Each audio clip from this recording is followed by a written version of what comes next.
I'm Liam, 28, and my own parents kicked me out of the Brooklyn apartment I busted my ass to pay rent for every month. They called me an ungrateful punk, pointed at the door, and screamed that I could never come back.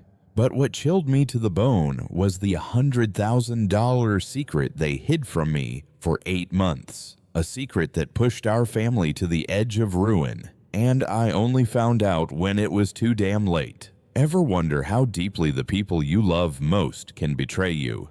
If you're hearing this story, maybe you felt that hollow ache, like the whole world turned its back on you. And if you've ever stood at the crossroads between family and yourself, this video will hit you right in the soul.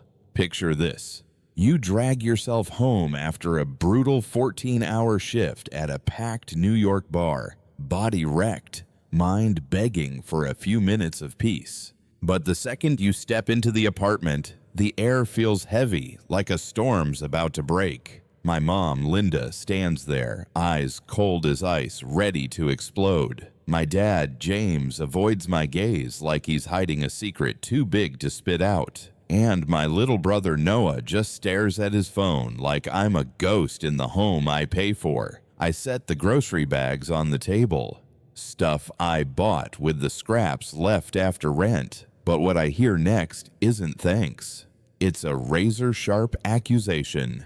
You think a few bags of groceries make up for your attitude? That line, like a knife, cuts deep into the 12 years I sacrificed for this family. That line, like a knife, cut deep into the 12 years I sacrificed for this family.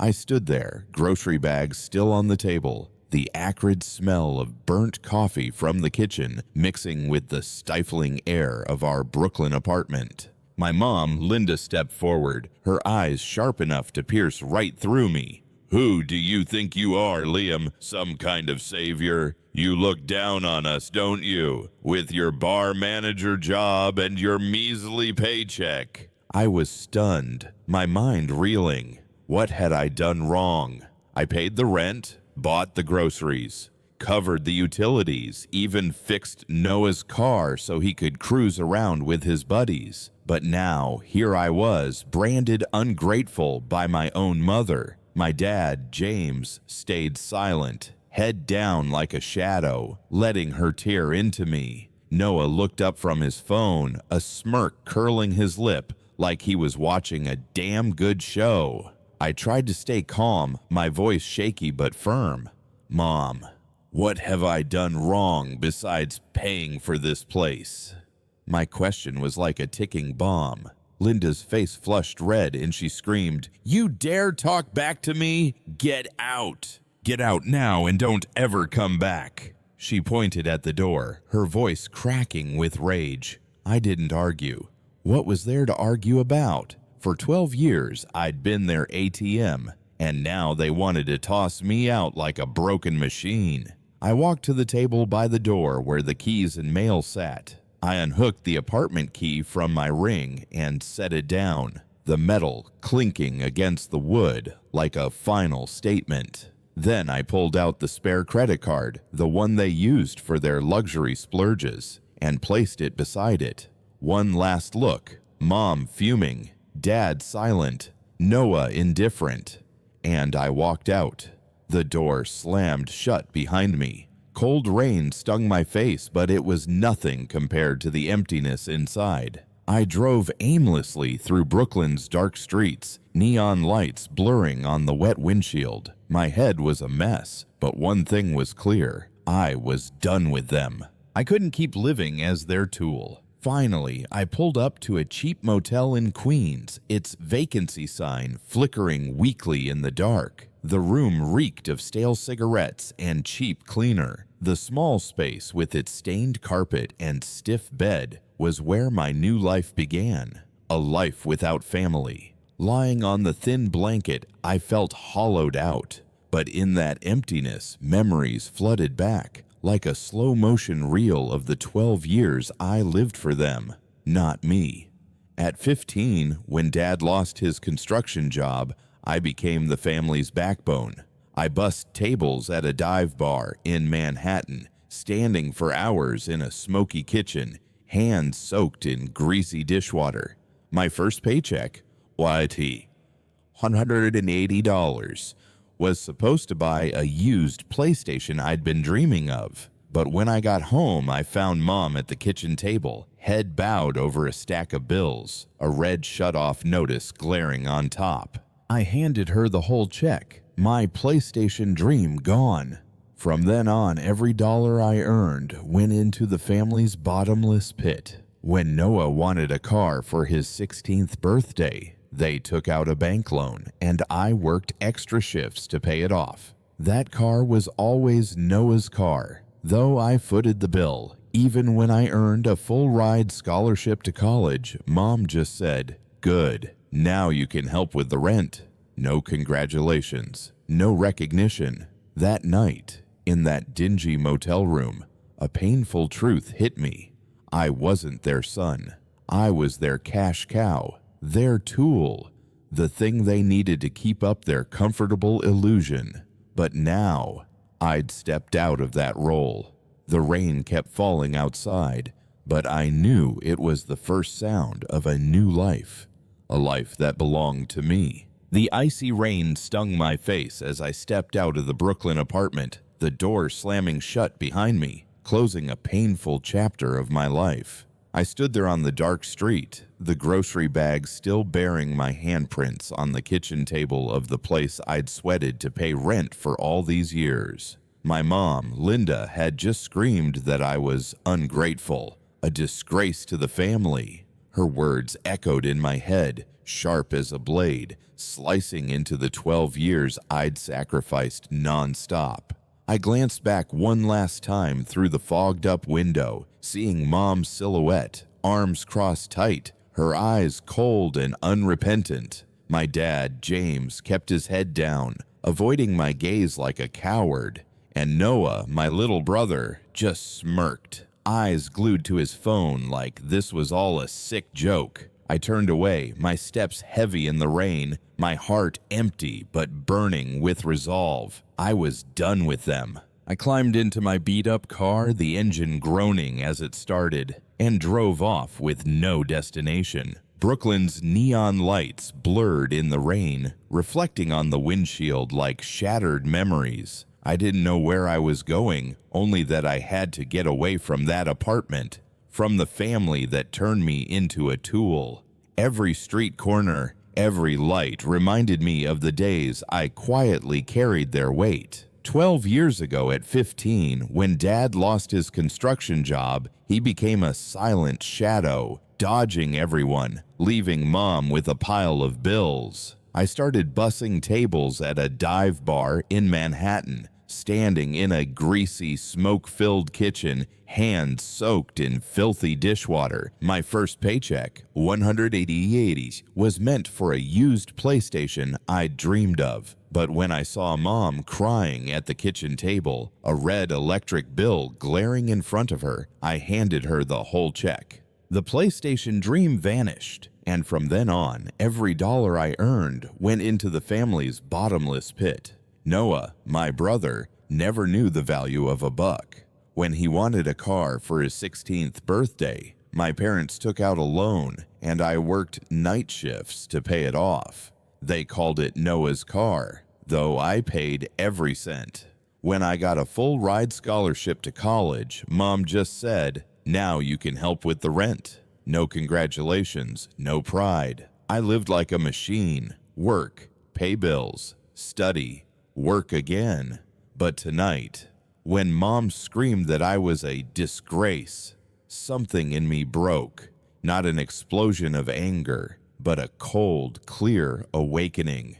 I was tired of playing hero for people who didn't deserve it. I pulled up to a rundown motel in Queens, its vacancy sign flickering like it was gasping for air. The room stank of old cigarettes, the carpet spotted with stains, the bed creaking under a stiff frame. I lay down, the thin blanket scratching my skin, feeling hollowed out. But in that emptiness, I heard a new sound, the sound of freedom. I was no longer the family's ATM. I'd stepped out of that role, and though the road ahead was murky, I knew I wasn't going back. The rain kept falling outside, but it wasn't crying anymore. It was the pulse of a new life, a life that belonged to me. The rain in Queens poured relentlessly, as if washing away the fragments of my old life. Lying on the stiff bed in a motel room reeking of stale cigarettes, I felt emptiness envelop me, but deep inside, a faint spark flickered, the spark of freedom. I, Liam, 28, had just walked out of the Brooklyn apartment I'd paid rent for all these years, leaving behind my parents and brother, who treated me like an ATM. This dingy room, with its stained carpet and window facing a dark alley, was my new start. No more mom's yelling, Noah's indifferent smirks, or dad's cowardly silence. Just me. And for the first time, I had to learn to live for myself. Those first days weren't easy. I found a tiny room in a Queens share house with two strangers. The room was cramped, with a slanted ceiling I kept banging my head on, and a window overlooking the neighbor's trash-filled backyard. I shared a bathroom with people who left wet towels on the floor and never replaced the toilet paper. It was a far cry from the comfort of my old place, but it was mine, just mine, for $550 a month, utilities included. That was money I could afford, now that my paychecks weren't funneled into my family. Loneliness clung to me like a shadow. It rode with me in my beat-up 2009 Civic on the way to work, lay beside me on the narrow single bed at night. I was used to the constant noise of family, the TV blaring, mom nagging, Noah's music thumping through the floor. Now the silence in my room screamed, forcing me to face my deepest doubts. Did I do the right thing by leaving? Could I stand on my own? I threw myself into my job at the Manhattan bar, taking every extra shift my boss, Mike, offered. Mike didn't ask questions, just quietly approved the overtime, like he knew I needed to stay busy. Money started piling up in my bank account, the first time I'd ever seen it grow instead of vanish instantly. But I was scared to spend it. The ghost of past financial crises, car repairs, hospital bills, kept me living like a broke college kid. I ate 25-cent ramen and peanut butter sandwiches, despite being a 28-year-old bar manager. Every day, I counted every penny, terrified a disaster would wipe me out. One night, after closing at 2 a.m., I drove home in a drizzle. Suddenly, my Civic coughed, shuddered, and died in the middle of the street. I pumped the gas pedal, hearing only a hopeless clicking. My heart sank. I had $700 in my account, with rent due soon. A tow in repair would clean me out. Sitting in the car, rain tapping the roof, panic surged. For 12 years, I'd been the one fixing my family's crises. Now, in my first personal crisis, I had no one to call. I wanted to call Mom, beg to come back, but then I saw her cold eyes in my mind. Instead, I called Emma, my best friend. "Liam, you've got this," she said, her voice steady over the phone. "This is the hardest part. Don't go back. You'll get through this, but this time it's for you." Emma's words were a lifeline. I took a deep breath, called a tow truck, and put the cost on my credit card, praying it wouldn't get declined. The next morning, the mechanic said, "Dead battery, $500 to fix." Almost everything I had, but I wrote the check, feeling both pain and pride. For the first time, I solved my own problem. That night, in my quiet room, I opened my laptop and made a spreadsheet. I listed my income, expenses, rent, car insurance, gas, phone, repairs. For the first time, I budgeted for one person, me. It was the first step toward building a new life, one no longer chained to family obligations. Lying in my cramped Queens room, the dim streetlight filtering through a dusty window, I, Liam, couldn't sleep. The rain had stopped, but the silence in this tiny space felt like a trap, forcing me to face painful memories. Last night's broken car, that $500 bill nearly wiping out my account, woke a bitter truth. I'd spent my youth living for others. For 12 years, I wasn't a son or a brother, just a cash machine for my family. In the darkness of this room, those years played like an old film, each scene a cut to my self-worth. It started at 15. My dad, James, lost his construction job in Manhattan during a recession. He became a shadow, sitting in the corner, avoiding everyone's eyes. My mom, Linda, worked part-time as a receptionist, but her pay couldn't cover our Brooklyn rent, let alone utilities or food for four. I became the fix. I got a job bussing tables at a dive bar in the Lower East Side, standing hours in a greasy, smoke-filled kitchen, hands raw from filthy dishwater. My first paycheck, $180, was meant for a used PlayStation at a pawn shop. But when I got home, I found Mom at the kitchen table, head bowed over a stack of bills, a red shut-off notice glaring on top. I handed her the whole check, watching my dream dissolve in her tired eyes. From then on, every dollar I earned poured into the family like water into a bottomless bucket. When Noah, my brother, turned 16, he wanted a car. My parents took out a bank loan and I worked night shifts to pay it off. That car, an old Honda Civic, was always Noah's car, though I paid every cent. Noah drove it to hang with friends, even griped when I left the bar's smell on the driver's seat after running errands for Mom. When I got a full-ride scholarship to college, a moment that should have been proud, Mom just said, "Good, now you can help with rent." No congratulations, no hug. Dad just nodded behind his newspaper, like my achievement meant nothing. I lived at home to save money, but my savings were never mine. Once, I got a $600 bonus for becoming bar manager. I planned to buy a laptop for college, but the water heater broke. $800 for repairs, and my bonus was gone. Meanwhile, Noah was in his room, yelling about winning an online game, as if my life didn't matter to him. Those memories, like knives, cut deep in this room. I wasn't just used for money. I was stripped of my youth, dreams, and the feeling of being loved. I wasn't their son. I was a tool, a cash source to maintain their comfortable illusion. But tonight, lying in this small room that's mine, I realize something. I'm free. I'm not that 15-year-old sacrificing dreams for family. I'm Liam, 28, starting a new life where I decide my own worth. In my cramped Queens room, I, Liam, lay awake.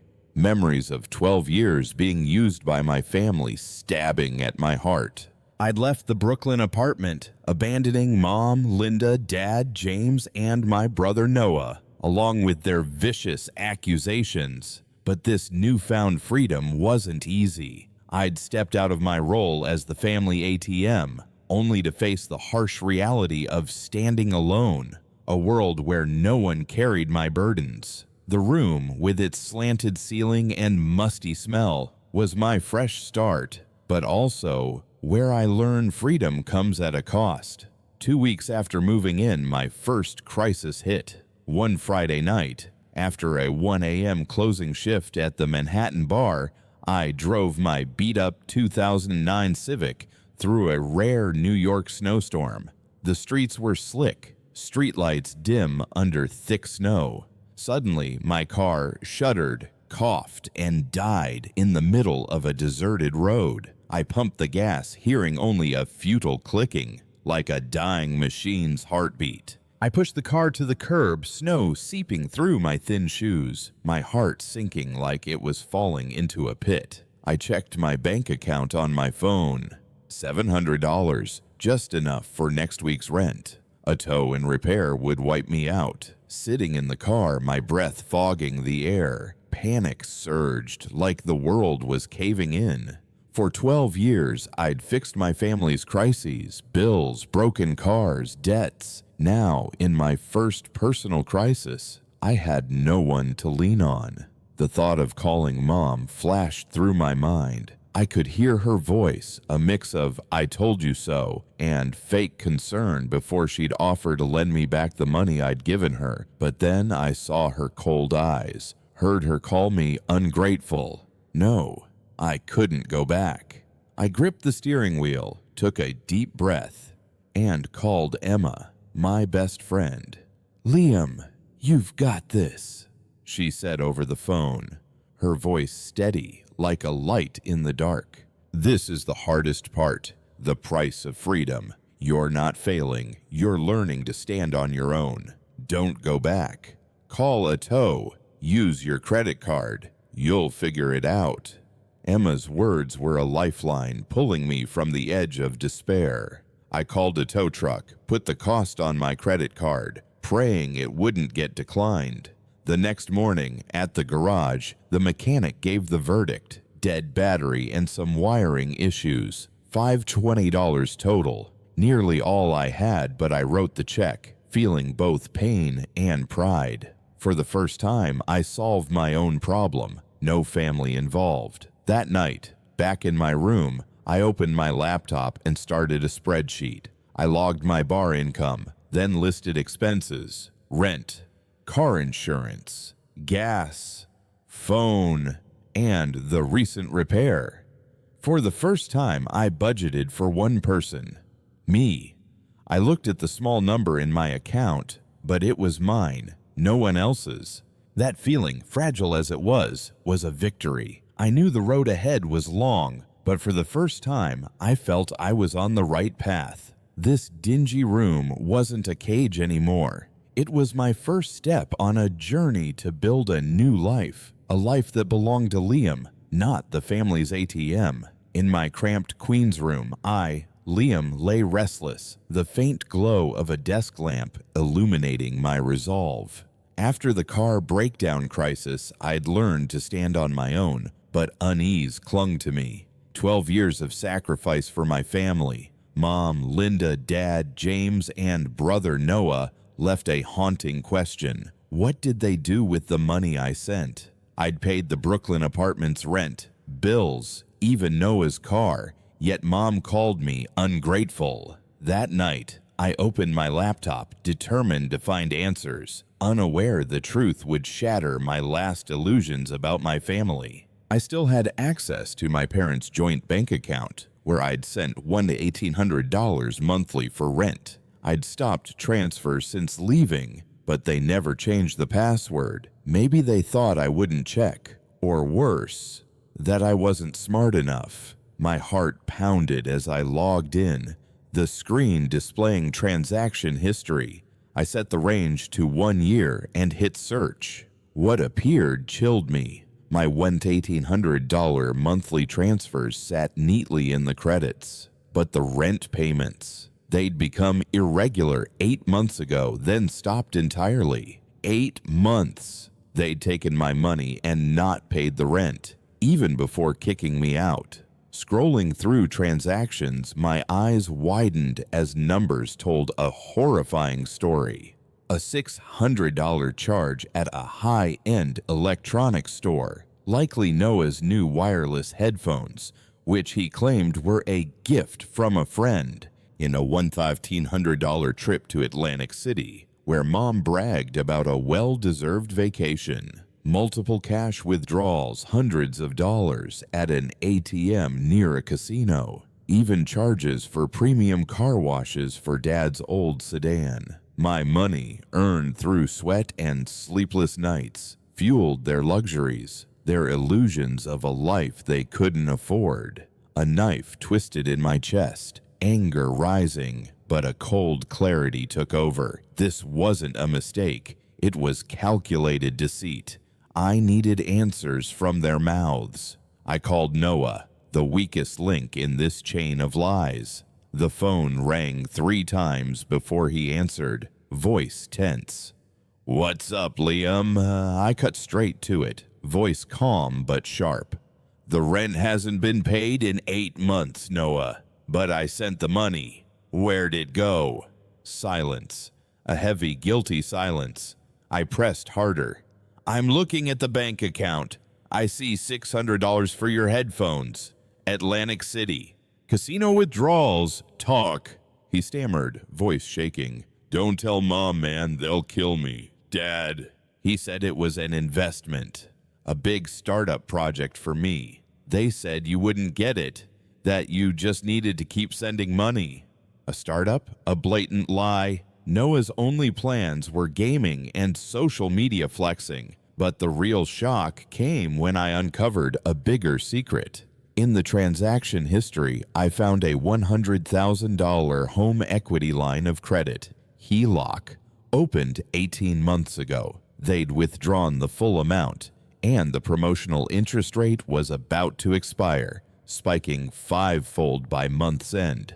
This wasn't just missed rent. It was a financial disaster, a ticking time bomb they hid, hoping I'd keep paying to cover it up. Rage burned inside me, but I caged it. I knew I had to confront them, not over the phone, but face to face to expose this truth. My tiny room was no longer a refuge. It was the battleground where I prepared for the fight of my life. My queen's room, small and run down, was no longer a refuge, but a staging ground for battle. The discovery of the $100,000 home equity loan and 8 months of misspent rent money sent rage coursing through me. Mom, Linda, Dad, James, and brother Noah had turned me into an ATM, but this time I wouldn't let their deception continue. I sent a curt group text. We need to talk, all of us. 10 a.m. tomorrow, the brew stop in Manhattan. Be there. I picked the cafe because it was my turf, where I grabbed morning coffee, where Ava, my new girlfriend, worked. I wanted to face them on my ground, where I felt strongest. The next morning, I arrived early, sitting in a corner with a black coffee. The brew stop smelled of roasted beans and toast, but the air around me felt heavy, like a storm was brewing. Ava, from behind the counter, gave me a worried look. You okay, Liam? She asked softly. Just family stuff, I replied, forcing a smile. Hope it's over soon. She squeezed my shoulder before returning to work, a small gesture that steadied me. They arrived together, like an army ready for war. Linda sat, clutching her purse like a shield. James avoided my eyes, staring at the table. Noah slouched, arms crossed, feigning boredom, but his eyes betraying nerves. Here we are, Linda started, voice sharp. What's this about, Liam? You ready to come to your senses and help the family, or keep tearing us apart? I didn't answer. Instead, I pulled a stack of papers from my bag and set them on the table with a thud that silenced the cafe. Let us go over some things, I said, voice calm but cold as steel. I slid copies of the bank account history across. This is your account. 8 months, no rent paid, though I sent $1,800 every month. My money went in but didn't go out for rent. James paled, hands trembling. Linda stared at the papers as if they'd insulted her. Bank errors happen, Linda said, voice shaky but defiant. Errors, I countered, pushing forward credit card receipts. What about $600 for Noah's headphones? $150 for an Atlantic City trip? Casino withdrawals? Premium car washes for Dad? James shrank, like I'd struck him. Noah's eyes darted from the papers to our parents, confusion dawning. Maybe he didn't know the extent of their spending, but I wasn't done. And this, I said, voice low, sliding the HELOC contract across. A $100,000 home equity loan fully withdrawn, with interest rates about to jump 5-fold. Not just missed rent. The house is at stake. You knew, and you hid it.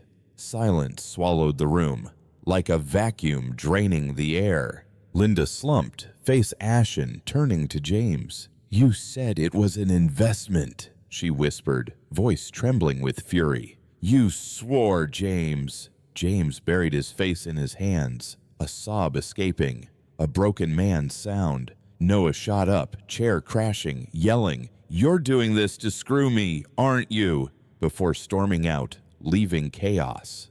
Just then, Uncle Michael, Dad's brother, arrived. I'd called him that morning about a family crisis. He scanned the papers, shaking his head. "James, what have you done?" he said, voice heavy with disappointment. Then he turned to me, whispering, "You did the right thing, Liam."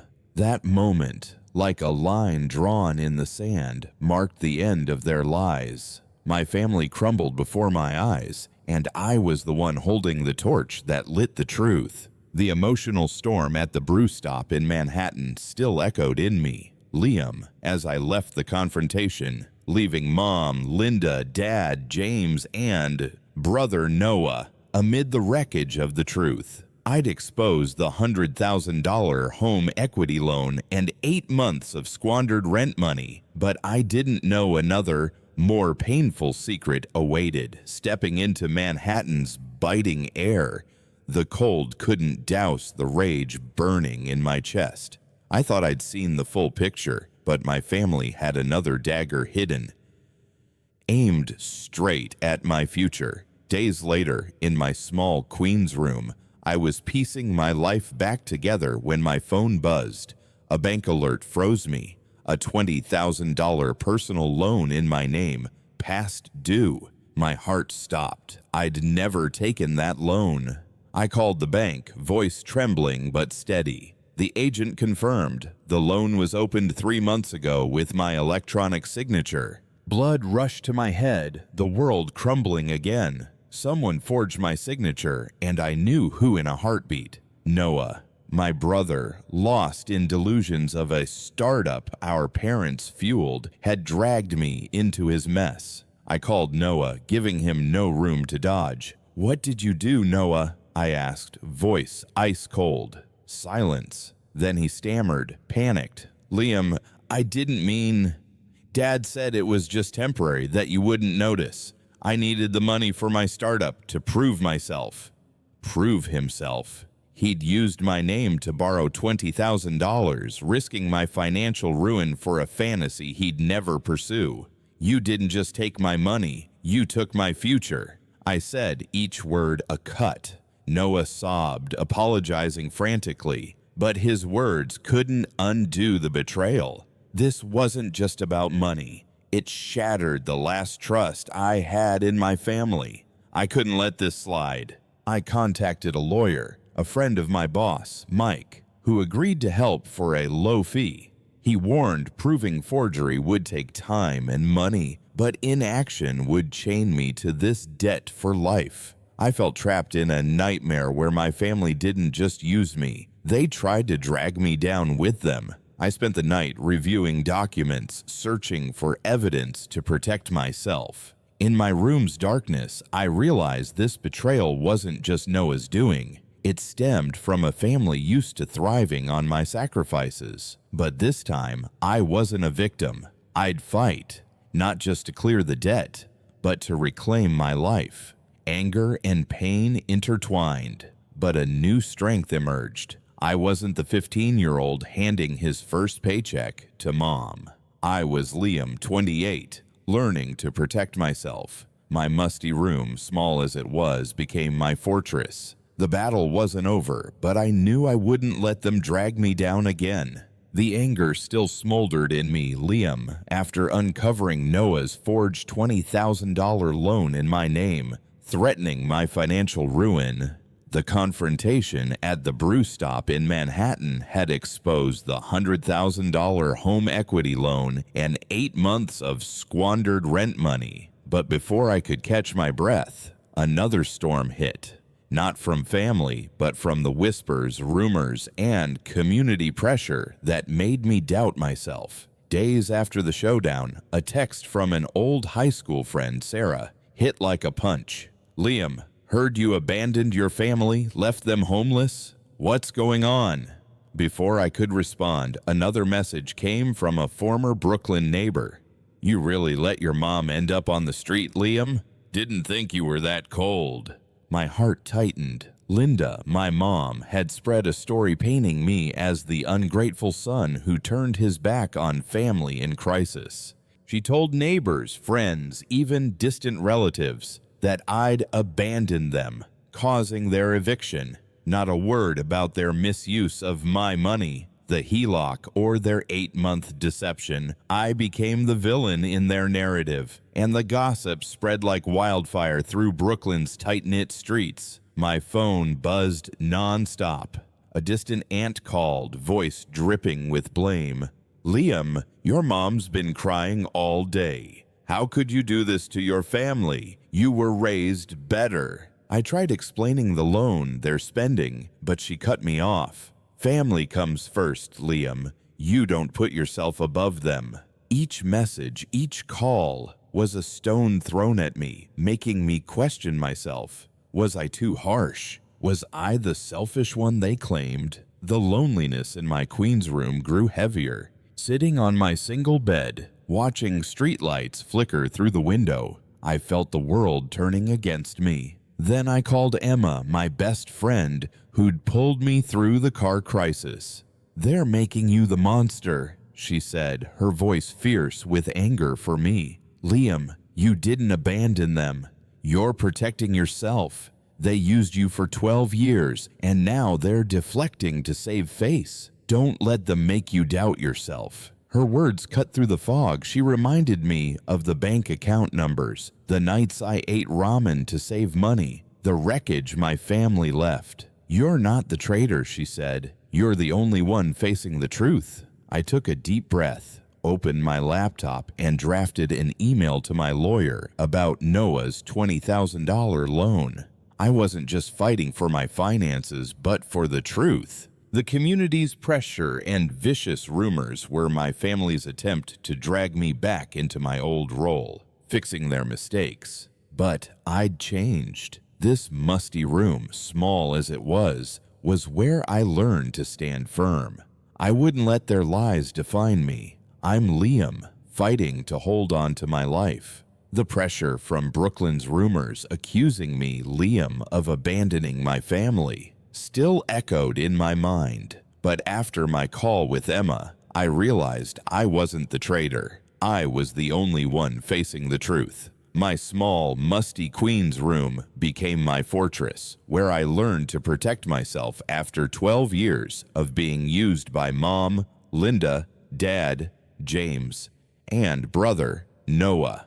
The confrontation at the brew stop in Manhattan exposed their $100,000 home equity loan and financial deceit. Then Noah's double betrayal, forging my signature for a $20,000 loan, cemented my resolve not to let them drag me down again. Now, as the dust settled, I watched my family crumble while I began building a new life. The Brooklyn apartment I'd sweated to pay rent for was foreclosed weeks after the showdown. The bank moved fast. No for sale sign, no open house. It sold at auction for pennies, and after settling the rent arrears and HELOC, my parents were left with nothing but clothes and legal bills. Their already fractured marriage couldn't withstand the blow. Linda filed for divorce. A bitter process filled with accusations. She moved in temporarily with Uncle Michael and his wife in a cramped Bronx guest room, a stark downgrade from the cozy apartment.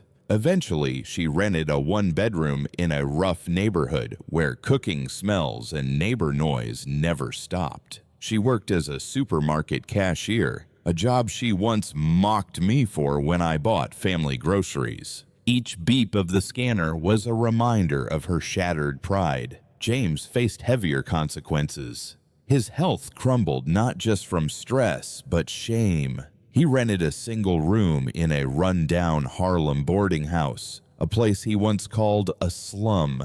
He worked odd jobs for the building, patching walls, fixing faucets, living a life he'd once sneered at. I saw him once driving by, carrying a toolbox, shoulders slumped, face haggard, a shadow of himself. Noah didn't escape either. He got a job bussing tables at a diner near my bar, starting at the bottom, washing dishes like I did at 15. I saw him a few times, head down, hands in dirty water, his old arrogance gone, replaced by the weary look of someone learning to fend for themselves. While my family sank in their wreckage, I started rebuilding. I moved from the Queen's room to a small, bright studio in Astoria. It wasn't fancy, but it was mine, with a lease in my name alone. I bought a tiny cactus, placed it on the windowsill, and named it Mike after my boss, a small symbol of independence. Ava, my girlfriend from the brew stop, became my light. Our quick coffee chats turned into lunches, then weekend city adventures. She listened when I spoke about my family, not with pity, but with anger on my behalf. "You deserve your own life," she said, and I started to believe it. I saved $3,000 the first time money stayed in my account.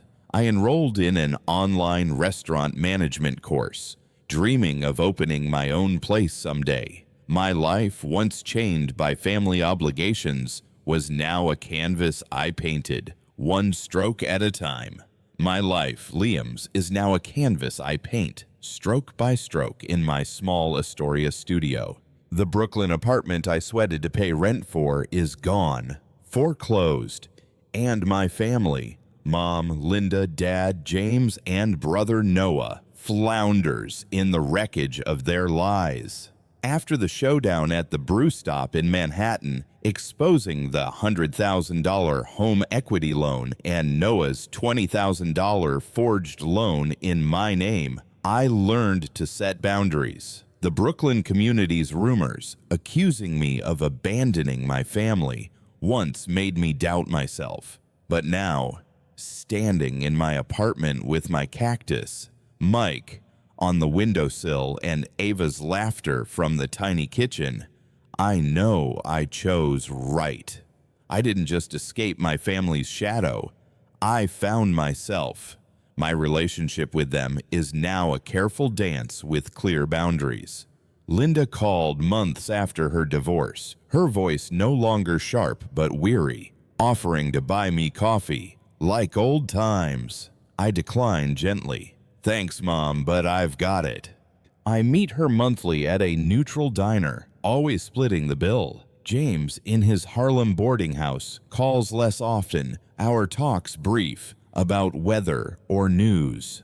I listen but don't slip back into the savior role. Noah, bussing tables and washing dishes, started nodding hello when I visit his diner. Once he texted, "Thanks for not letting me sink, Liam." Not an apology, but a sign he's learning to stand on his own. These moments, small as they are, show change. Not because I forgave, but because I taught them to respect my boundaries.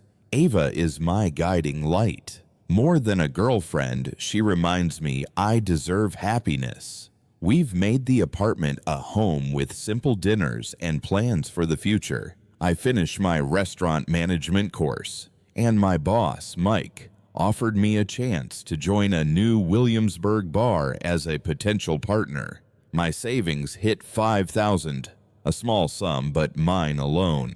Each day I jog through Astoria's quiet streets, feeling my breath, feeling alive. My life, once chained by family obligations, is now a door to new possibilities.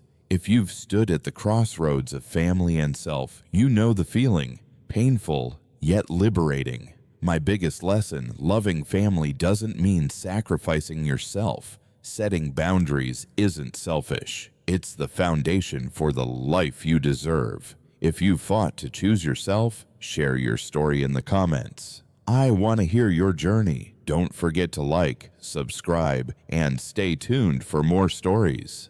Thanks for listening. This is my story, and I hope it resonates with you as I found light in the darkness.